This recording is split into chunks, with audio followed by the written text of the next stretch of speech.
우리 함께 말씀 보겠습니다. 오늘 욥기 17장 6절에서 16절 말씀 함께 보겠습니다. 욥기 17장 6절에서 16절. 오늘은 제가 우리말 성경으로 읽어드리도록 하겠습니다. 표준세 번역이요. 약간 입장이 달라요. 나중에 한번 댁에 가서 보십시오. 달라요. 저희가 오늘 묵상하는 부분이 다릅니다. 먼저 좀 말씀드릴까요? 9절과 8절과 9절을요. 표준세 번역은 이런 느낌으로 봅니다. 욥이 친구들을 비꼬는 말투로 보고요. 비꼬는 어투로 봐요. 그러나 저희가 지금 묵상하고 있는 생명의 삶 뒤에 해설은 그렇게 보지 않습니다. 그렇게 보지 않아요. 무엇이 더 맞느냐? 뭐 두 개 다 의견이 있어요. 그러니까 욥의 그 어떤 상황 속에 뭐 두 가지 다 가능하겠죠. 그러니까 친구들을 비꼬는 말투일 수도 있고, 아니면 지금 저희가 묵상하고 읽으려는 그 내용일 수도 있습니다. 그러니까 그 이 두 가지를 다 염두에 두고 묵상하시는데, 오늘은 저희가 생명의 삶에 있는, 그리고 이 우리말 성경에 있는 그 버전으로 좀 저희가 묵상을 해보도록 하겠습니다. 자, 6절 제가 우리말 버전으로 읽어드립니다. 그분이 나를 사람들의 웃음거리로 삼으셨으니 사람들이 내 얼굴에 침을 뱉습니다. 내 눈이 슬픔으로 침침해지고 내 몸의 모든 지체들은 그림자 같구나. 정직한 사람은 이 일에 놀라고 죄 없는 사람은 위선자들 때문에 격동할 것이다. 그러나 의인은 자기 길을 갈 것이요 깨끗한 손을 가진 사람들은 더욱 강해질 것이다. 그러나 너희는 모두는 돌아오라. 내가 너희 가운데 지혜로운 사람을 찾지 못하겠노라. 내 인생이 지나갔고 내 계획과 마음의 생각마저도 부서졌도다. 그들이 밤을 낮으로 바꾸니 어둠으로 인해 빛이 짧구나. 내가 바라는 것이 있다면 무덤으로 내 집을 삼는 것이요 어둠 속에 내 침대를 깔아놓는 것이로다. 내가 무덤에게 너는 내 아버지다 라고 말하고 벌레에게 내 어머니 내 자매다 라고 했도다. 그러니 내 소망은 어디 있느냐? 내 소망을 누가 보겠느냐? 내 소망이 나와 함께 무덤으로 내려가겠느냐? 나와 함께 흙 속에 묻혀버리겠느냐? 오늘 우리말 버전입니다. 여러분들 우리말 버전인데 제가 다시 한번 읽어드릴게요. 7절부터 9절 다시 한번 좀 보십시오. 제가 우리말 버전을 다시 한번 읽어드릴게요. 내 눈이 슬픔으로 침침해지고 내 몸의 모든 지체들은 그림자 같구나. 자신의 좀 그런 상황을 나타내죠. 정직한 사람은 이 일에 놀라고 죄 없는 사람은 위선자들 때문에 격동할 것이다. 그러니까 정직한 사람과 죄 없는 사람을 그냥 문자적으로 그냥 그렇게 보고 있는 거예요. 그리고 9절, 그러나 의인은 자기 길을 갈 것이요 그럼에도 불구하고 깨끗한 손을 가진 사람은 더욱 강해질 것이다. 여러분들 이해하는데 어려움 없으시죠? 근데 표준세 번역 제가 한번 읽어드릴게요. 7절, 근심 때문에 눈이 멀고 팔과 다리도 그림자처럼 야위어졌다. 동일합니다. 자신의 처지를 그렇게 인식하고 있는 거예요. 근데 그 다음에 어투가 약간 보세요. 조롱하는 어투입니다. 그러니까 비꼬는 말투예요. 정직하다고 자칭하는 자들이, 그죠? 정직하다고 자칭하는 자들이 이 모습을 보고 놀라고, 무죄하다고 자칭하는 자들이 나를 보고 불경스럽다고 규탄하는구나. 자칭 신분이 높다고 하는 자들은 더욱더 자기들이 옳다고 우기는구나. 이렇게 하고 9절이 끝납니다. 그러니까 달라요. 그러니까 여러분들이 혹시 이제 여러 성경 버전을 보시는 분들은 왜 이렇게 느낌이 다르냐라고 할 때 그 관점에서 좀 보시면 되겠고, 뭐 두 가지 다 여러분들이 그냥 묵상할 때 도움이 되시면 좋겠습니다. 자, 이제 본문 들어갑니다. 6절 보면 하나님이 나를 백성의 속담거리가 되게 하셨다라는 거죠. 여러분들 속담거리가 되게 하셨다. 어떤 속담거리일까요? 좋지 않은 본보기예요. 어제 말씀 함께 보겠습니다. 어제 17장 5절 보면 돈에 눈이 멀어 친구를 버리면 자식이 눈이 먼다. 이런 속담이 있다는 거죠. 이제 그런 속담의 본보기가 누가 되었다? 욥, 나 자신이 되었다라는 거예요. 그러니까 좋지 않은 본보기가 되었다라는 거예요. 그러니까 이렇게 얘기했겠죠, 사람들이. 야, 저렇게 욥처럼 살면 저렇게 비참한 결과를 당하는 거야. 저렇게 살면 안 돼. 라는 어떤 좋지 않은 본보기. 야, 치명적인 죄를 지었으면서도 욥처럼 회개할 줄 모르는 저런 죄인. 이런 본보기가 되었다라는 거예요. 그럼 사람들의 어떤 시선이 있을까요? 경멸의 시선이 있죠. 야, 저렇게 하면 안 되겠네. 저렇게 살면 비참한 결과를 맞이하는구나. 그런 본보기가 되었다라는 거예요. 그러니까 경멸의 시선이 있고요. 이것 때문에 어떤 처지에 직면할까요? 낙심하게 되고 또 근심하고 쇠약해지고 사람 바짝 마릅니다. 그죠? 그것을 7절로 표현한 거야. 야, 그 경멸의 시선 때문에 완전 내가 바짝바짝 마른다라는 거예요. 표준세번역 7절, 근심 때문에 눈이 멀고 팔과 다리도 그림자처럼 야위어졌다. 우리말 성경, 내 눈이 슬픔으로 침침해지고 내 몸의 모든 지체들은 그림자 같아졌다라는 거예요. 자, 그런데 8절과 9절이 첫 번째, 스스로 의롭다고 생각하는 자들을 비꼬는 뉘앙스도 있다고 했죠. 그렇게 되면 어떻게 됩니까? 그렇게 되면 표준 세번역처럼 어떠한 뉘앙스가 되냐면 나의 이러한 모습들, 이렇게 피골이 상접하고 또 고통 가운데 있고 이 모습들을 보고 어떻게 한다? 예, 지금 8절처럼 나의 이런 모습을 보고 정직하다고 자칭하는 자들이 놀란다라는 거예요. 어휴, 야, 저렇게 하면 안 되겠네. 저렇게 하면 안 되겠네. 어휴, 예, 저렇게 살다 큰일 나겠구나. 그다음에 죄 없는 자라고 생각하는 그 자들이 예, 이런 나의 경건하지 못하게 살았다고 생각되는 나의 모습 때문에 예, 분을 낸다는 거예요. 아주 불경스럽게 살았구나, 욥이. 이렇게 오히려 분을 낸다는 거예요. 자, 그게 이제 표준 세번역과 예, 그런 뉘앙스고요. 하나는 8절을 정직한 자와 죄 없는 자를 그냥 문자적으로 보는 거예요. 자신의 고통에 공감하며 그것 때문에 오히려 오싹해하고 또 참으로 의로운 사람에게 욥이 호소하는 것처럼 오늘은 후자 쪽으로 볼 겁니다. 왜? 생명의 삶 뒤에 해설도 그쪽으로 가 있고요. 오늘은 그쪽으로 제가 묵상을 했어요. 자신의 고통에 공감하는 자, 정말로 정직한 자, 참으로 의로운 자, 예, 그 사람들에게 지금 호소하는 거야. 그 사람들이 놀라는 입장은 어떻게 놀랄까요? 어떻게 저런 욥이 어려움을 당할 수가 있는가라고 놀라는 거고요. 죄 없는 자는 오히려 경건하지 못한 자 때문에 분을 낸다라는 거예요. 우리말 버전에 보면 정직한 사람은 이 일에 놀라고 죄 없는 사람은 위선자들 때문에 격동할 것이다. 주변에 있는 그것들을 제대로 파악하지 못하고 말하고 판단하고 정죄하는 그런 사람 때는 오히려 분을 낼 것이다 라는 거예요. 여러분들 두 가지 버전이 완전 달라요. 근데 제가 오늘 왜 이렇게 두 가지 버전을 강조해서 말씀드리냐면 나의 놀람과 나의 분냄이 둘 중에 어느 쪽에 있느냐 말이에요. 만약에 표준 세번역의 버전에 있는 것처럼 놀라고 분을 낸다는 것은 그것은 굉장히 욥의 입장에서 보면 비꼬는 놀람과 분냄이었죠. 그러나 우리말 성경이나 오늘 이 생명의 성 해설에 의해서 보면 그 버전에서 보면 놀라고 분을 내는 것은 굉장히 의미 있는 행위였습니다. 그러니까 오늘 이 두 버전의 차이를 통해서 오늘 묵상을 하나 하려고 그러는 거예요.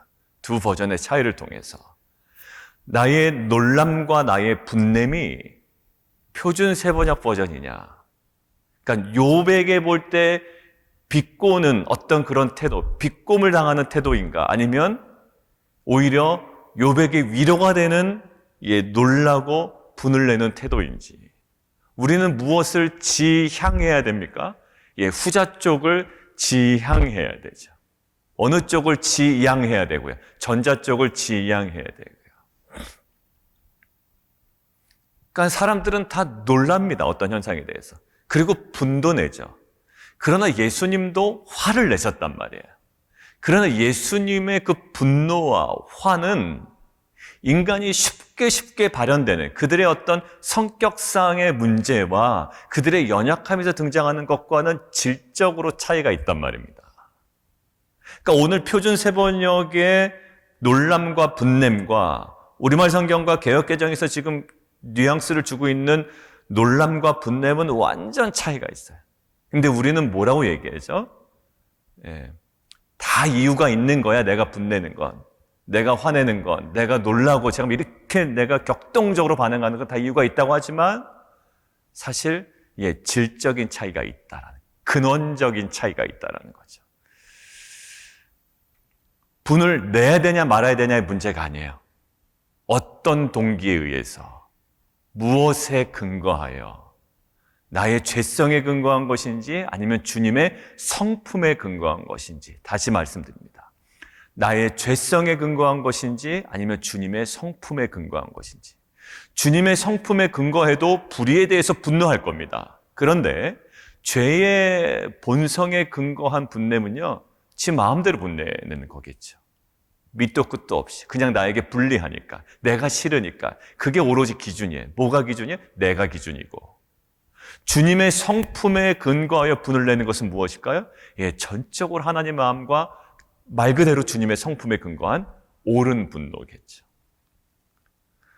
좋습니다. 오늘 아주 좋아요. 이 표준 세번역과 또 기존에 있는 우리말 성경과 개역개정이 갖고 있는 이 차이를 통하여 우리의 놀람과 분냄이 어디에 근거한 것인지, 조롱받을 만한 것인지 아니면 누구에게 위로가 될 만한 것인지.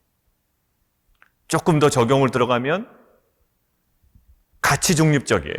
매번 말씀드리지만 이 놀라고 분낸다는 행위 자체는 해야 된다, 하지 말아야 된다라는 어떠한 그 자체에 선악이 있지 않아요. 다분히 가치 중립적인데 우리 안에 행동하는 그 대부분의 것들은 가치 중립적입니다. 밥 먹는 거요? 좋은 거예요. 근데 과식은 나쁘단 말이에요. 편식은 나쁘단 말이죠. 잠을 자는 거요? 좋습니다. 근데 너무 많이 잔다? 이것도 안 좋은 거예요. 그렇다고 너무 조금 잔다? 이것도 좋지 않은 거예요.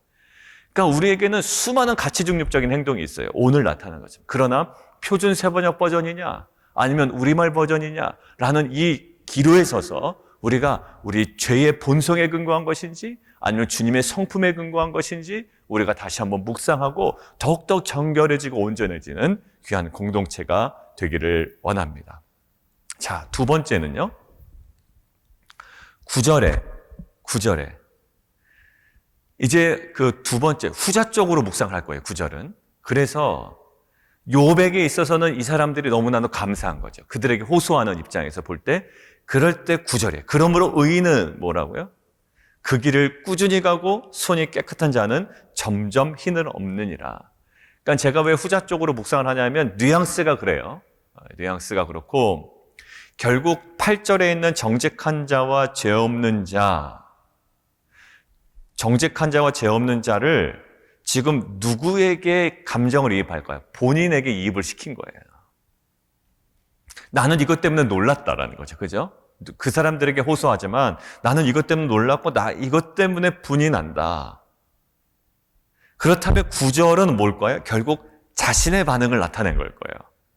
그러한 사람들의 반응, 그러한 집단의 반응을 나타낸 것이기도 하지만 사실 욥 자신의 이런 상황에 대해서 어떤 반응을 나타내고 있는지 자신의 반응일 거예요. 자, 9절 그 반응에서 한번 볼까요? 그러므로 의인은 그 길을 꾸준히 가고 손이 깨끗한 자는 점점 힘을 얻느니라.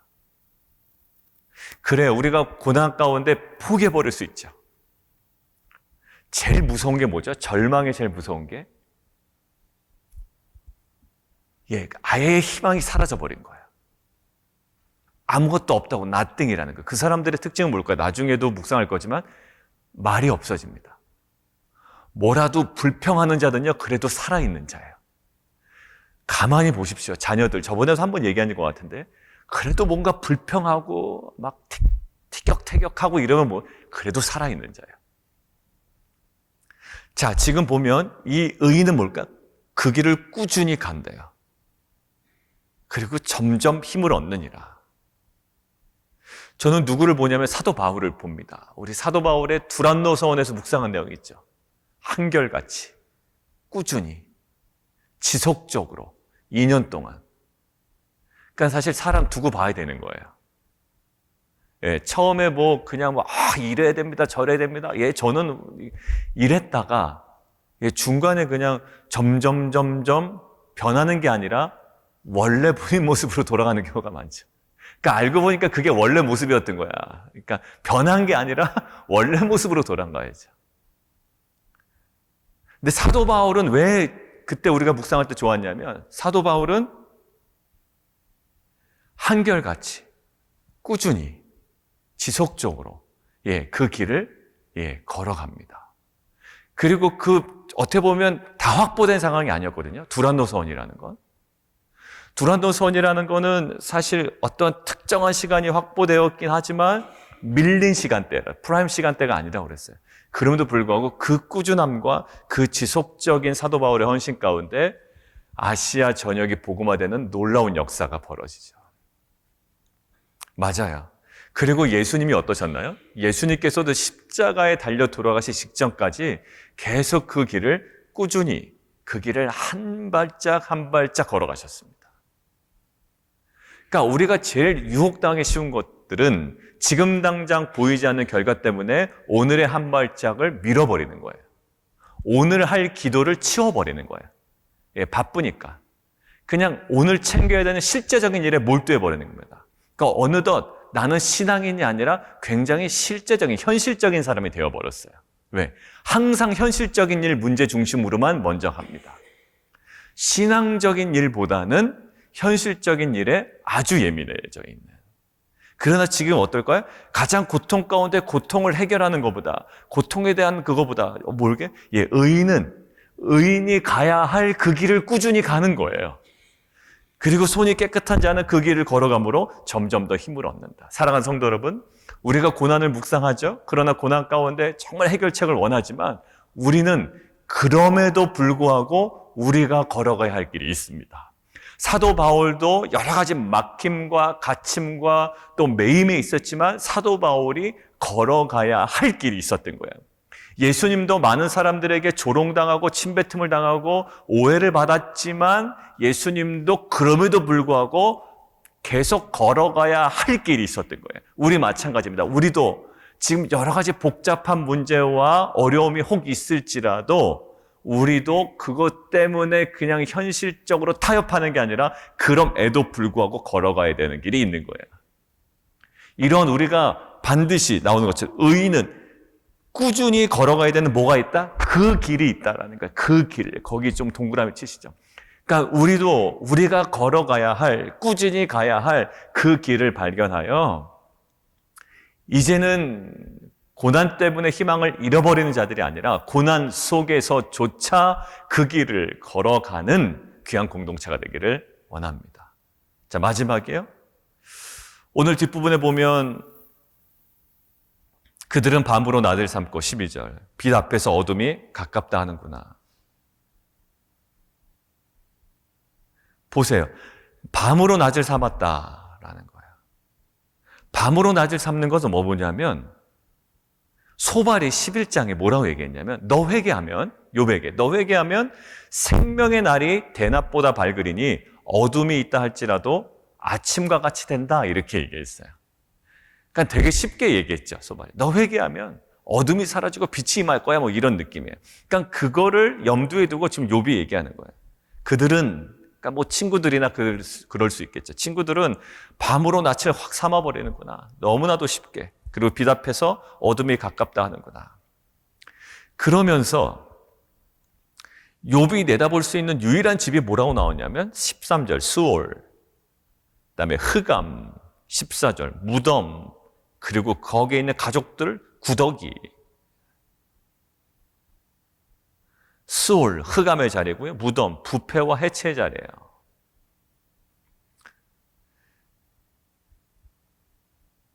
정말 희망이 없어 보입니다. 이것을 희망 삼아 가는 거예요. 그런데 그 공통적으로 몇 명의 학자들이 묵상하며 기록해 놓은 것들을 통해서 제가 이제 함께 묵상을 해본 거예요. 뭐라 나와 있냐면 너무나도 침울한 거잖아요.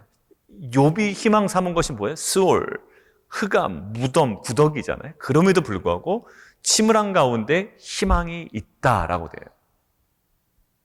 이거 너무 주관적인 묵상 아닌가? 라고 해서 이제 몇 개를 봤더니 공통적으로 좀 드러나는 부분이 있어요. 거기서 뭐라고 공통적으로 나오냐면 이렇게 얘기해요. 희망이 없는 자는 제가 아까 처음 얘기한 것처럼 희망이 없는 자는 계속 말하지 않는데요. 정말로 희망이 끊어진 자는 입을 다물어 버린다. 근데 욥에게 희망이 없는 것은 뭐냐면 욥이 지금 절망을 유창하게 표현하고 있다라는 거예요. 여러분들 이 절망을 수월에 표현하고 흑암에 표현하고 무덤에 표현하고 구더기에 표현하고 이렇게 유창하게 표현하고 있다라는 거예요. 여러분들 정말로 절망적인 사람이 자기의 절망을 구더기에 표현할 힘조차 있을까요? 그런 상상력조차 있을까요? 아니요. 욥이 절망을 어찌 보면 아이러니하게도 유창하게 표현한다는 것이 뭐가? 믿음의 역설이 있다라고 제가 묵상한 것이 아니라 학자 의견을 빌려서 말씀드립니다. 욥이 절망을 유창하게 표현한다는 것은 여기에 믿음의 역설이 있다라는 거예요. 그러고 보니 이제 발견된 것이 있습니다. 저에게 15절 보십시오. 나의 희망이에요. 물론 나의 희망이 없는 것처럼 얘기하지만 그의 입에서 뭐가 나와요? 나의 희망이 어디 있으며 나의 희망을 누가 보겠느냐. 16절 우리가 흙 속에 쉴 때에는 희망이 수월의 문을 내려갈 것이다. 결국 뭘까? 희망을 이야기하고 있어요. 바라고 있다고요. 원하고 있다고요. 뭐 하고 있다고? 갈망하고 있다고요. 그 갈망이 있기에 괜찮습니다.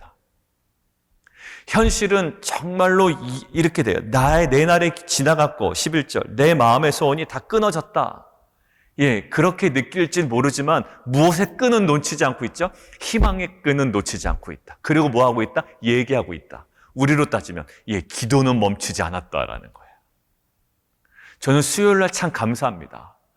와서 막 기도하고 함께 찬양하며 실제 우리가 그 주일 예배에서는 어떤 형식이 있지만 수요 예배는 때로는 뭐 찬양이 왔다 갔다 하기도 하고 그렇죠? 막 여기 후렴했다 저기 후렴했다 하기도 하고 또 기도가 그 중간에 그냥 한 번 끝나지 않고 여러 번 나오기도 하고 여러분들 수요 예배뿐만 아니라 각자의 기도 시간대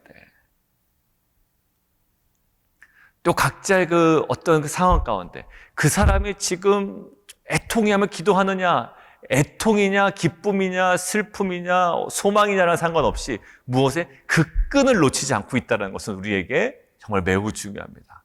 얘기했죠. 의인은 그 길을 어떻게 한다? 꾸준히 간다. 욥은요 절망을 느끼지만 처절하게 느끼지만 무엇은 희망은 꾸준히 붙잡고 있는 거예요. 사랑하는 성도 여러분들 우리 안에 어려운 일 당할 때 오늘 찬양 가사처럼 나의 믿음 적죠. 크지 않아요. 그렇지만 의지하는 내 주를 더욱 의지합니다. 우리가 걸어가야 할 길, 생명의 길, 그 부르심의 길 이것들을 또 우리가 함께 믿음으로 걸어가는 귀한 공동체가 되기를 원합니다. 그러니까 주변에 뭔가 말이 끊이지 않는 자녀들 희망이 있는 거예요. 결국 그들 안에 있는 그 희망을 붙잡고 정말 소망 되신 주님께 우리가 간구하러 나아갈 때 그리고 뭔가 그 교회 다니지 않는 분들 보면 교회에 대해서 약간 비판적이잖아요. 그죠? 그리고 종교에 대해서도 좀 그렇고 그렇게 뭔가 표현한다는 것 자체는 뭐가 있다?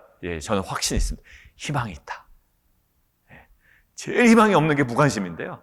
오히려 뭔가 느낌을 표현하고 뭔가 이야기가 되고 연결이 돼 있다는 건 뭘까요? 분명히 소망이 있다. 이 소망을 가지고 오늘도 나온 것처럼 우리가 걸어가야 할 그 길을 꾸준히 걸어가는 귀한 공동체가 되기를 원합니다. 우리 함께 기도하며 나아가도록 하겠습니다.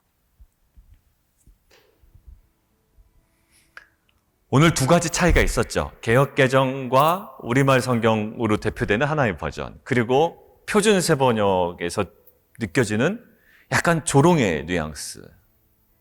근데 두 가지의 차이점 때문에 우리가 혼란스러울 수도 있지만 오늘 이 두 가지 차이점을 통해 우리는 좀 묵상하기를 원했어요. 나의 놀람과 나의 분냄이 무엇에 근거한 것인가? 나의 죄된 본성에 근거한 것인지 아니면 주의 거룩한 성품에 근거한 것인지. 왜? 두 가지 다 가능하기 때문에 그래요. 그래서 우리가 그것을 가지고 나의 그 어떤 놀람과 분냄뿐만 아니라 우리가 살아가는데 정말 수많은 가치 중립적인 행동들, 또 그런 판단들, 결정들이 있거든요. 이것이 무엇에 근거한 것인지, 나의 유익과 내 자존심과 또 나의 죄된 본성에 근거한 것인지 아니면 정말로 주님의 성품과 마음에 근거한 것인지 우리가 분별하며 온전한 길로 걸어갈 수 있는 귀한 공동체에게 도와주십시오. 우리 함께 기도하며 나가도록 하겠습니다.